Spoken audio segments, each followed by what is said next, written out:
Salam sehat, salam semangat, dan salam sukses seluruh siswa SMA 41. Kita ketemu kembali materi pertemuan keempat. Mudah-mudahan dengan diawali doa dengan ikhtiar apa yang kita lakukan. Mudah-mudahan dengan doa dan belajar ikhtiarnya diberikan kemudahan, mudah dipahami, dan bisa mengerjakan tugas atau kuis dengan baik, dan mudah-mudahan bisa mengerti apa materi hari ini atau materi keempat. Pada saat nanti selesai materi bisa melakukan menjadi hal-hal kebaikan untuk tidak melakukan hal-hal yang tidak baik. Berdoa menurut keyakinan agama masing-masing dipersilakan.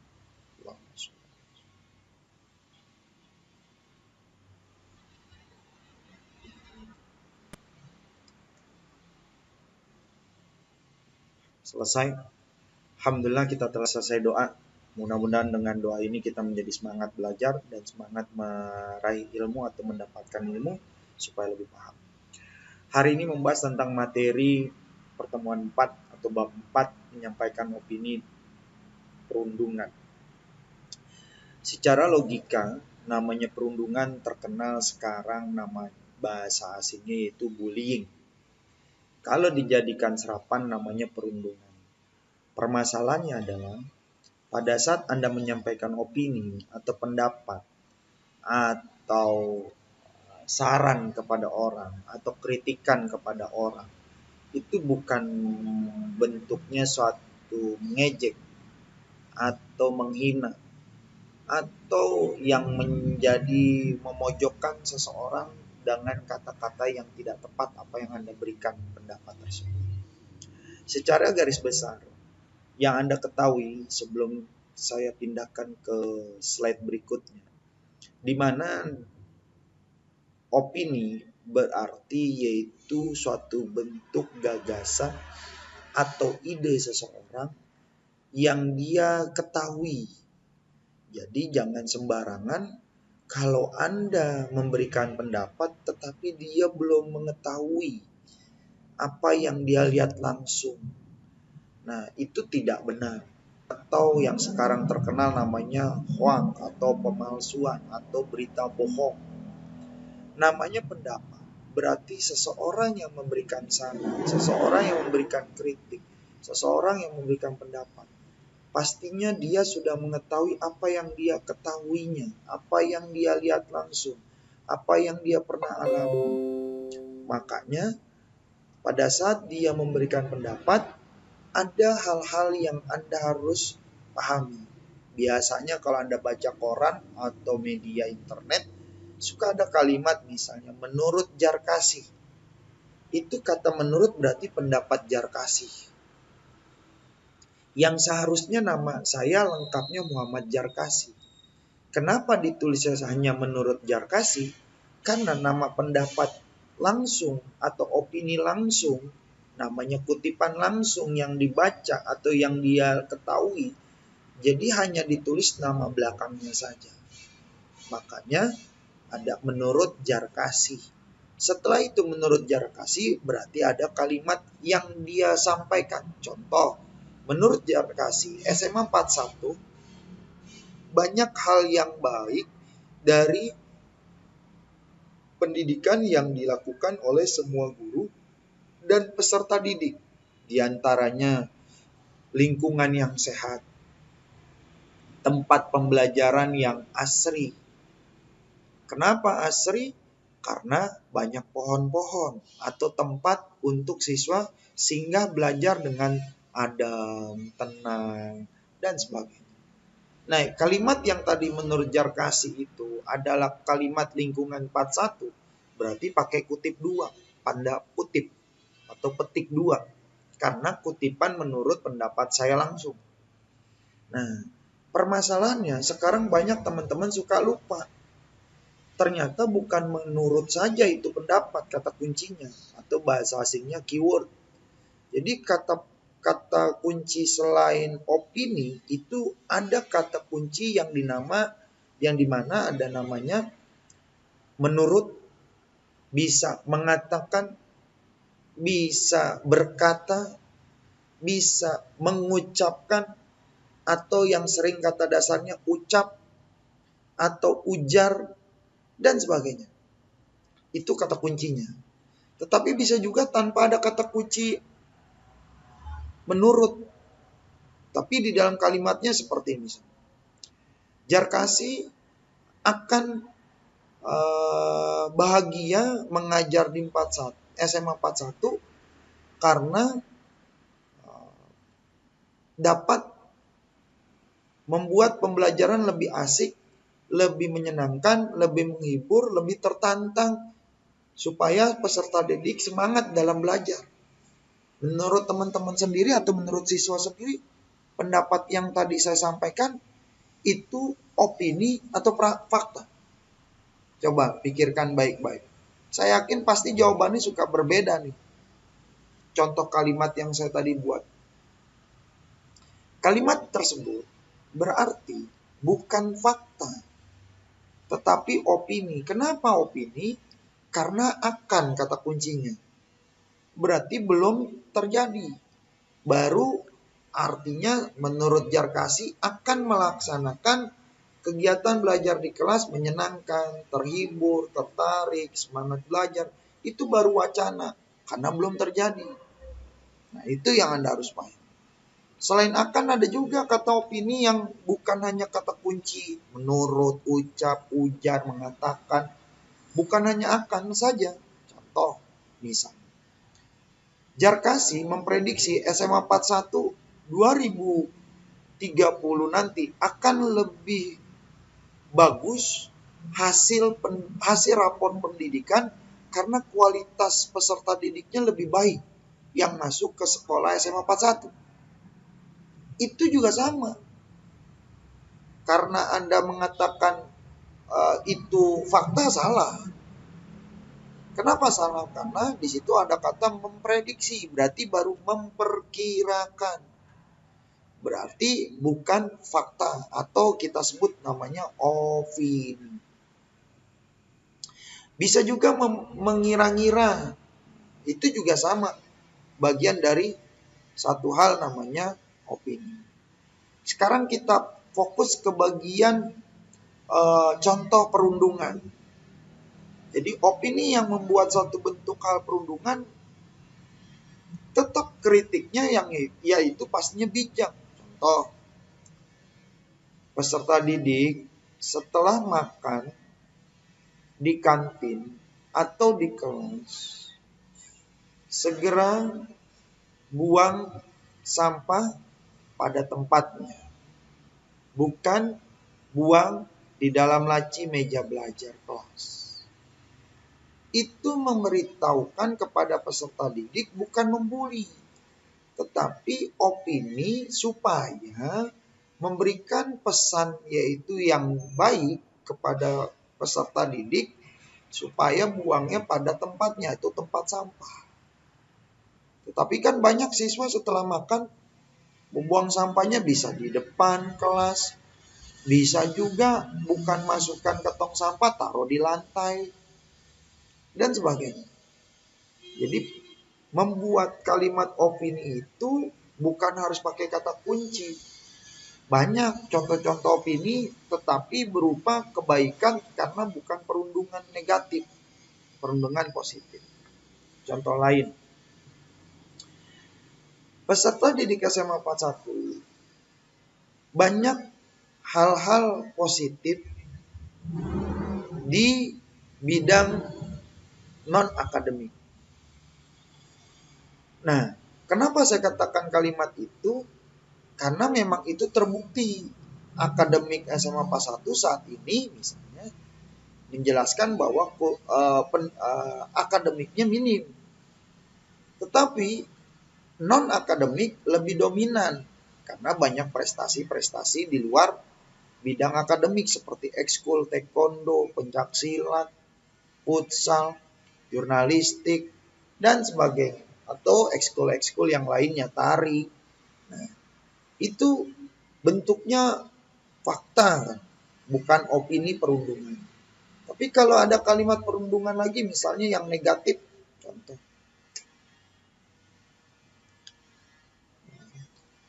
Banyak peserta didik yang menjadi bahan ejekan di kelas karena sering memanggil nama orang tua.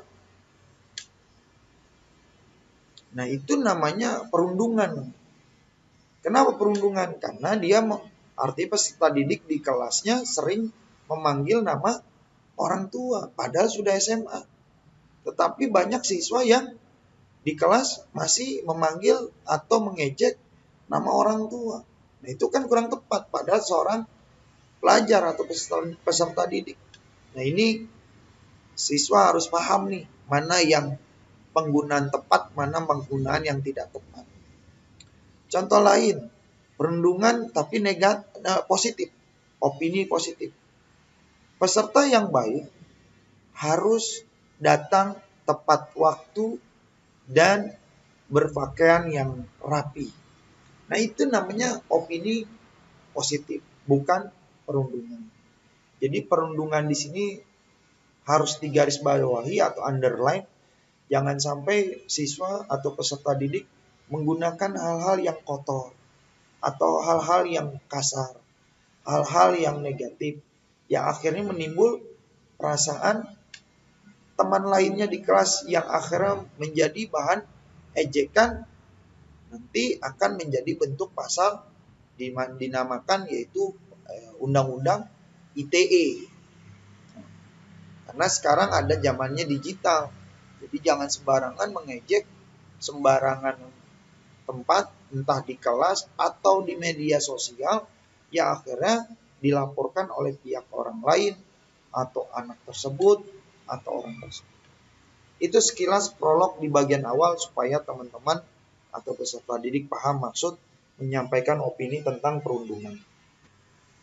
Lanjut, kita pindah ke bagian berikutnya. Di sini ada pertanyaan pemantik. Apakah kalian mengetahui tentang kampanye anti kekerasan di sekolah? Saya yakin pasti teman-teman atau peserta didik tahu. Kenapa? Karena dulu zamannya Anda kelas 10 ada tuh pemilihan, yaitu bentuknya OSIS. Anda memilih calon OSIS di kakak kelasnya kelas 11. Apakah dia mempunyai promosi anti kekerasan antar siswa di sekolah? Kalau ada posternya atau kalimat ajakannya, itu menjadi bentuk kampanye. Apa pendapat kalian tentang perilaku kekerasan di kelas? Nah, coba pikirin. Yang pernah Anda ketahui pasti banyak. Selain mengejek orang tua, yaitu fisik, kondisi seseorang yang tidak bisa jawab pertanyaan oleh gurunya, akhirnya teman kelas mengejek teman yang lain, dan sebagainya. Bagaimana cara kalian menyampaikan pendapat atau opini tentang sesuatu yang tidak kalian setuju? Ya, kalau memang Anda tidak setuju dengan pendapat atau opini orang lain, bukan marah, tapi oh ya, saya menerima saran Anda, saya menerima kritik Anda, berharap dengan kritik dan saran Anda, saya bisa memperbaiki saran tersebut atau perbaikan tersebut lebih baik lagi di sikap belajar di kelas berikut. Nah, itu menjadi kalimat setuju kalau ada kritik atau saran dari orang lain, bukan marah, bukan kesal, bukan dendam, tetapi dia menerima saran tersebut atau dia menerima kritik tersebut. Pernahkah kalian membaca sebuah cerita fiksi, cerpen, novel? Pasti. Nah, sekilas teman-teman pasti pernah diajarkan dulu zaman kelas 10 atau 11, yaitu ada namanya cerita fiksi. Fiksi berarti cerita tidak nyata. Kalau cerita non-fiksi berarti nyata. Secara logika dari nomor 4 ini, pernahkah kalian membaca sebuah cerita fiksi yang tidak nyata, cerpen atau novel bertema kekerasan atau perundungan di sekolah? Pasti ada. Saya tidak tahu nih apakah cerita novel Dilan itu fiksi atau non-fiksi. Tapi kan itu ada kekerasan tuh antar pelajar, antar remaja, dan sebagainya.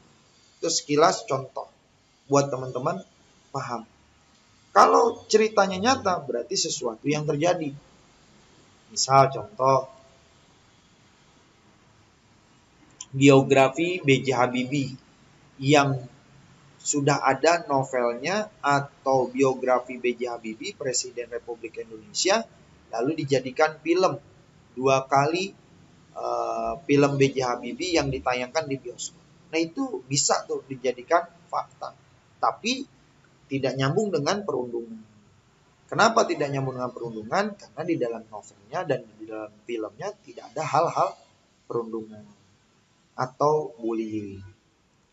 Lanjut ke 5. Bagaimana cara kalian memahami perwatakan tokoh di dalam sebuah cerita fiksi? Peserta didik harus tahu perwatakan sama penokohan beda. Kenapa perwatakan dan penokohan beda? Karena perwatakan berarti sifat, karakter tokoh tersebut. Misalnya iri, dendam, mengejek, baik, menolong, membantu. Nah itu namanya perwatakan. Dengki, perwatakan. Tapi kalau penokohan, dia bukan sifatnya. Tidak disebutkan secara spesifik, detail. Kalau penokohan hanya tokohnya saja. Contoh, dia tokoh protagonis berarti tokoh baik. Dia tokoh antagonis, dia berarti tokoh jahat. Lalu berikutnya, dia tokoh tirtagonis atau netral. Nah itu sekilas pertanyaan pemantik supaya menjadi semangat belajar peserta didik sebelum materi berikutnya. Lanjut, kita bahas di slide berikutnya. Di bagian materi bab 4, menyampaikan opini tentang perundungan. Ada stepnya atau tahapannya. Yang pertama, mengungkapkan perwatakan tokoh dalam cerita. Yang tadi sekilas saya sudah bahas bahwa perwatakan Anda setelah membaca cerita novel atau novel fiksi atau non fiksi, Anda ungkapkan tokoh tersebut wataknya apa. Bisa gak Pak Ijar kalau wataknya misalnya contoh provokator? Bisa. Karena tokoh tersebut seringnya membuat onar di dalam kegiatan atau di dalam situasi cerita tersebut. Selain provokator ada lagi gak perwatakannya? Kan tadi saya sudah katakan di awal bisa dendam, iri, dengki, baik, hasut. Bisa tidak? Perwatakannya dia sebagai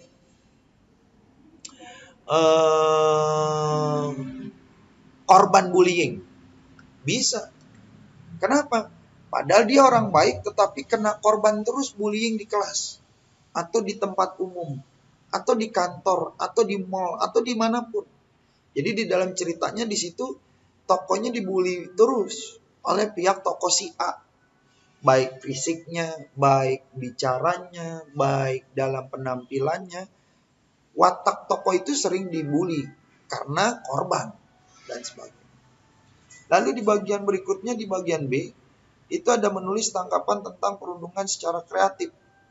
Berarti dia memberikan tanggapan kepada seseorang, artinya korban yang kena perundungan atau korban bullying, dia memberikan tanggapan atau menanggapi. Anda boleh hina saya, baik kasar atau halus, tetapi ingat, ada hukum nanti kebalikannya. Yang Anda ejek, yang Anda bully kepada saya sebagai korban perundungan, pasti Anda akan mengalami berikutnya nanti Anda sudah punya keturunan, akan dibully oleh temannya di kelas, karena Anda dulunya pada saat masa SMA, Anda sering diejek, Anda sering mengejek teman lain. Nah yang akhirnya Anda membuat tanggapan yang kreatif. Yaitu apa tanggapan yang kreatif? Bukan membalas tetapi memberikan nasihat, memberikan satu video quotes atau kata-kata bijak dan sebagainya.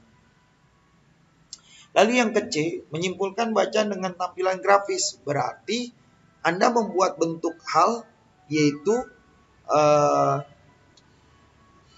poster atau kanva, kata-kata bijak atau quotes yang membuat Anda tambah orang memahami dan mengerti bahwa itu tidak baik perundungan atau bully.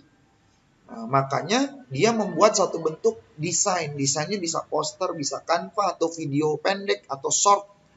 Yang akhirnya orang paham, oh itu tidak baik dalam bullying atau perundungan. Mengungkapkan fakta atau fiksi, opini, dan asumsi. Sekilas, kalau fakta tadi kita sudah bahas, fiksi sudah kita bahas, opini kita bahas. Yang Anda masih bingung ada namanya yaitu asumsi. Asumsi itu namanya dugaan. Apa tuh maksudnya dugaan? Berarti dugaan sementara, bukan memvonis, bukan mengejudge. Artinya justifikasi. Tidak boleh mengejudge seseorang kalau belum benar-benar terbukti. Makanya ada namanya asumsi. Apa tuh kalau bahasa Indonesianya asumsi? Berarti kalau namanya bahasa istilah ilmiahnya namanya yaitu a priori, ya, atau dugaan sementara. Ya, jadi jangan sampai ketuker nih, ya, antara asumsi. Lalu berikutnya di bagian E, mengenali istilah dari fenomena sosial. Artinya mengenali istilah kata-kata kunci. Apa tuh? Misalnya kata-kata kunci keyword yang ada kata-kata sosial yang tidak tepat yang akhirnya menjadi ejekan. Misal contoh, lo orgil, itu kan ejekan. Istilah orgil itu kan orang gila. Lo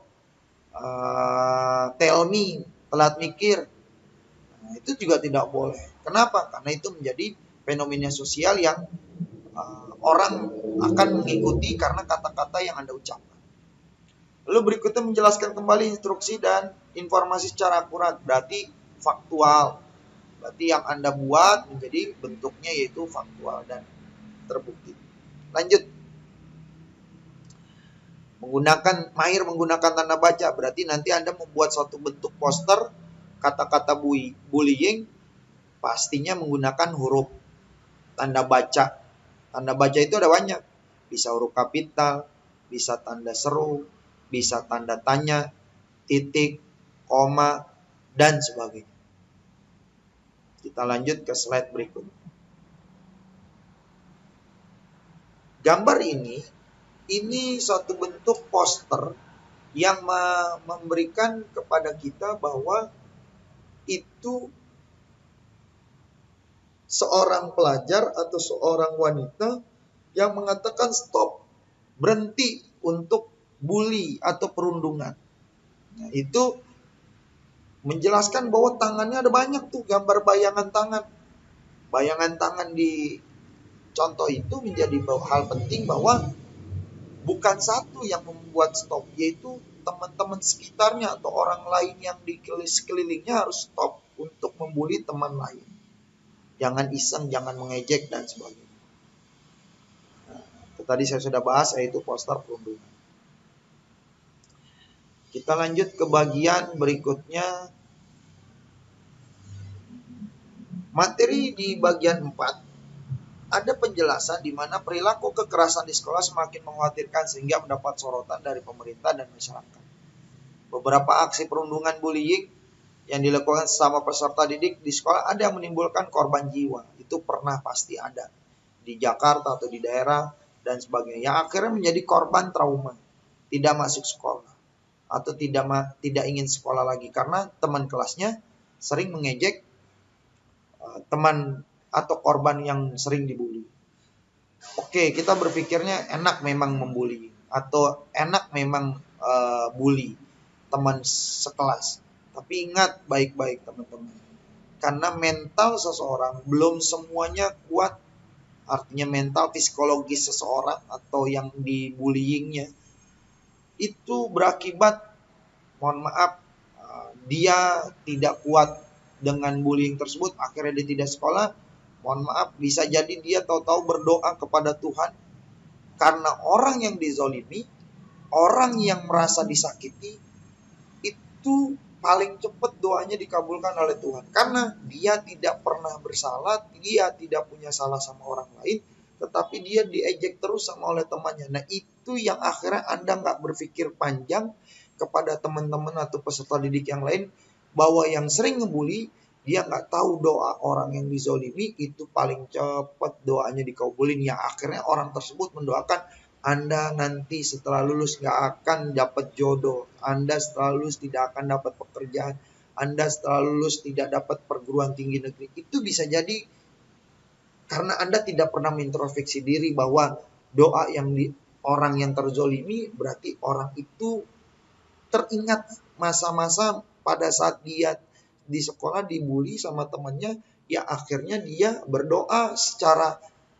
tidak sengaja, entah sholat, entah di kamar, dia berdoa kepada Tuhan karena selama ini dia ingin masuk sekolah untuk mendapatkan ilmu, tetapi malah dibully oleh teman sekelas. Nah itu Anda harus paham itu. Saya garis bawahi underline, hati-hati siswa yang sering bullying atau ngebully atau ngejek teman kelasnya yang tidak berpikir nanti ke depannya orang yang dijolimi itu atau orang yang sering dibully, dia berdoa secara langsung kepada Tuhan, ya akhirnya doanya dikabulkan oleh Tuhan. Nah itu hati-hati, saya cuma mengingatkan jangan sampai terjadi dan melukai hati orang.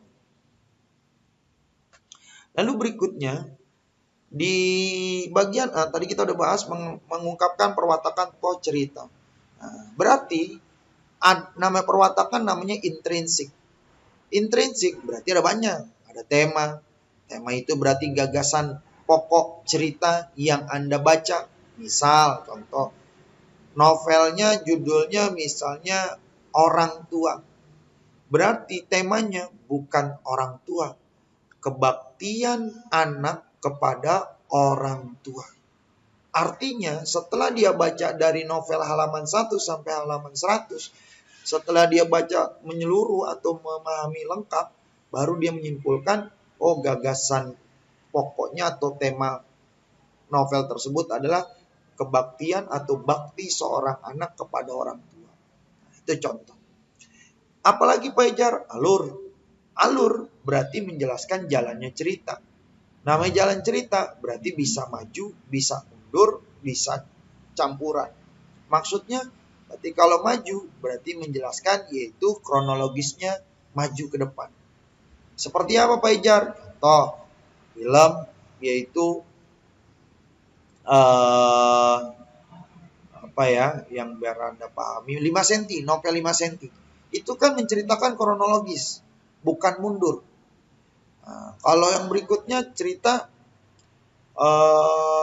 mundur atau alur mundur, berarti menjelaskan flashback mundur ke belakang masa kecilnya atau masa remajanya seperti film Dilan atau novel Dilan dan sebagainya. Nah, kalau novel alur campuran berarti menjelaskan gabungan bisa kronologisnya dulu baru flashbacknya di belakang. Lalu apalagi Pak Ejar? Bisa setelah itu namanya latar. Latar itu ada banyak. Bisa tempat, waktu, suasana. Latar tempat bisa rumah, gedung, sekolah, masjid, perkantoran, mal, taman, stadion, stasiun, terminal. Nah itu tempat. Bisa gak sungai? Bisa. Bisa gak hutan? Bisa. Itu namanya latar tempat. Sekarang berikutnya latar waktu. Waktu itu berarti pagi, siang, sore, malam, dini hari. Itu namanya waktu. Bisa tidak kalau pakai kata selain siang? Misalnya contoh, petang. Bisa, itu menjelaskan waktu. Bisa tidak pakai kata pukul? Bisa. Pukul 23.00 berarti itu waktunya malam. Atau bisa juga bukan pukul. Misalnya saat ini, tahun ini, bulan lalu, tanggal, bulan, dan sebagainya. Nah itu menjelaskan juga waktu. Apalagi Pak Ejar? Suasana. Latar suasana berarti menjelaskan di mana di dalam ceritanya bisa berupa sedih, bahagia, terluka, gembira, bahagia, dan sebagainya. Apalagi amanat unsur intrinsik.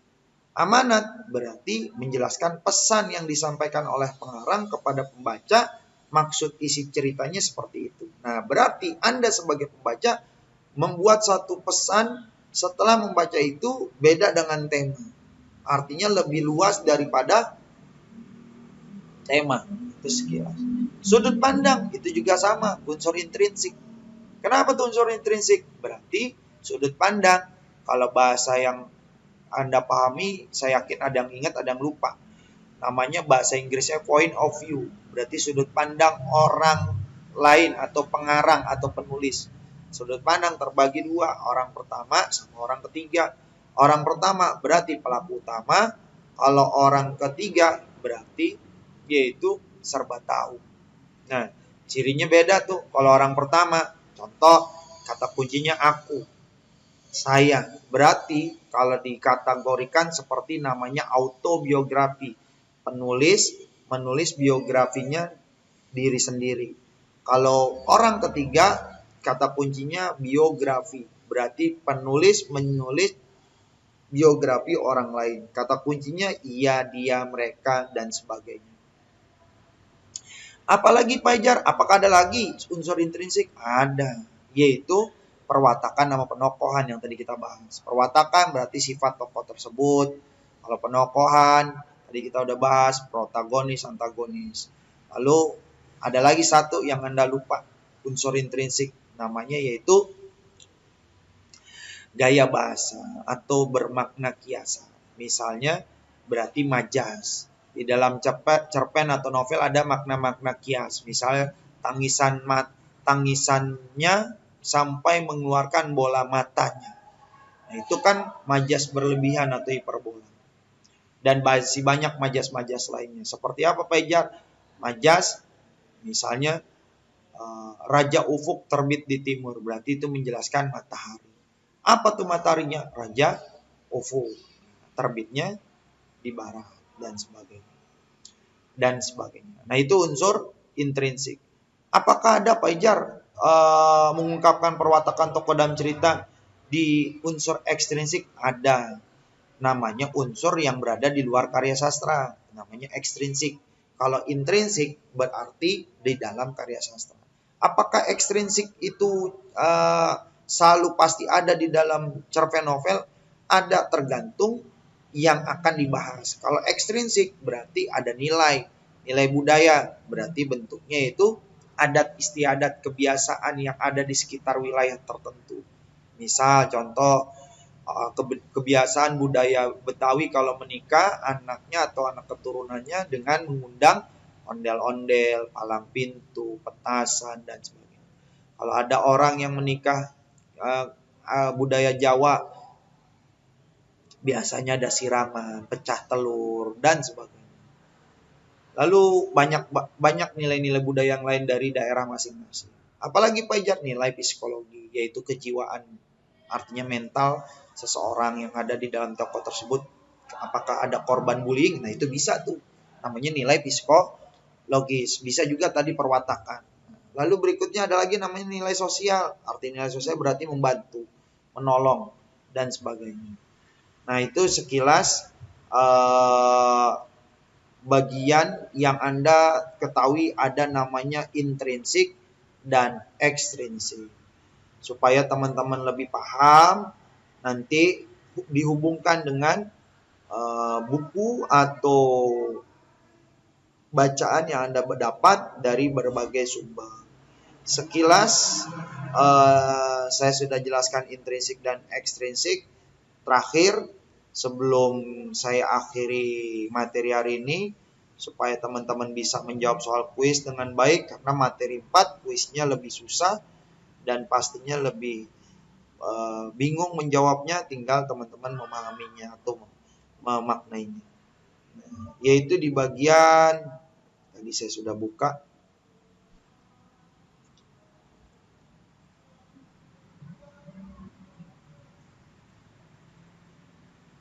itu ada berbagai contoh resensi novel yang di situ ada perundungan.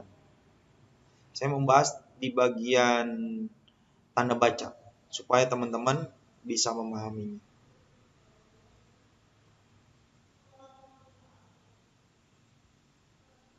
Lanjut ke bagian tanda baca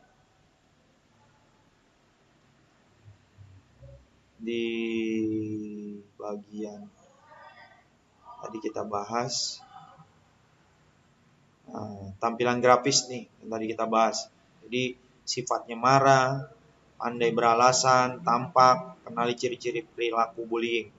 Nah, hati-hati nih, jangan sampai nanti menjadi mengena pada diri kita sendiri atau teman di kelas.